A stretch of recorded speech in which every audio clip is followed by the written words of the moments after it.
Joining me right now is former House Speaker, Fox News contributor, and the author of Trump and the American Future, Newt Gingrich. Newt, it's great to have you this morning. Thanks so much for joining us. Well, it's always great to be with you, Maria. And then, by the way, this is a very big topic. Yes, go ahead.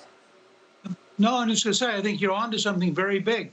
And it has a direct political consequence because, of course, the University of Pennsylvania, once Joe Biden went there, had a huge increase in the total amount of money it was getting from China for the Biden. We don't know whether it's all directed to the Biden Institute, or just the university. It was a huge increase.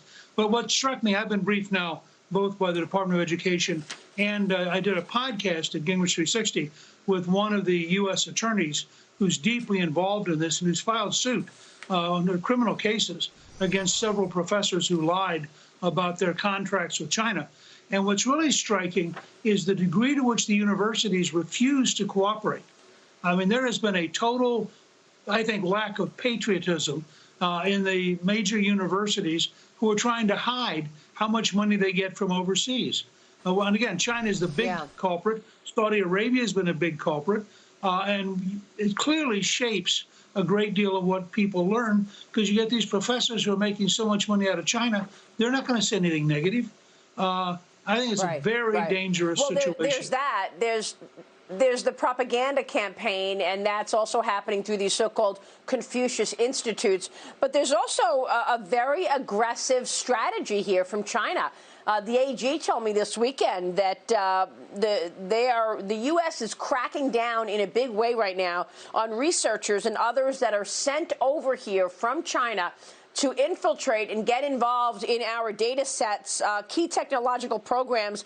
It's not just weapon systems. Here's what the AG said. It's agriculture, it's medicine, it's robotics, it's artificial intelligence, the whole gamut of important technologies going forward, because, Newt, the Chinese Communist Party has made no secret of the fact that they want to be the #1 superpower, economically as well as militarily. And they're doing it through partly an espionage campaign, sending these researchers in. I mean, it's extraordinary to me that the chairman of the chemistry department at Harvard is also getting money from the CCP. He was indicted. Charles Lieber is who I'm referring to. Yeah, no, and that's one of the cases we had on that podcast. And I have a chapter in my new book on Trump and the American Future on China, because I think China is the largest threat to the survival of our freedoms that we have. And I think that you look at the dictatorship, you look at the General Secretary Xi Jinping, who's first of all a communist dictator, not the president of a traditional government. And I think that it's very clear. And by the way, during this period when we have been distracted by COVID and we've had economic challenges, they have been very aggressive in India, in the South China Sea, Hong Kong. The Chinese clearly are on offense.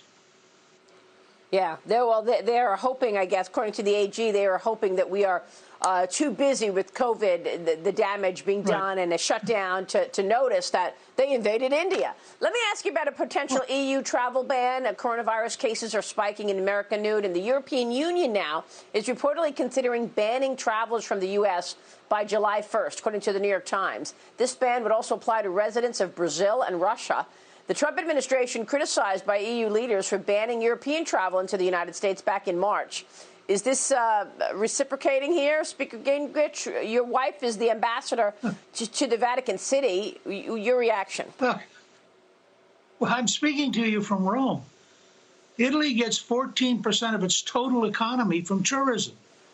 Now, it may be fine for the Brussels bureaucrats, and it may be fine for the Germans whose primary activity is manufacturing.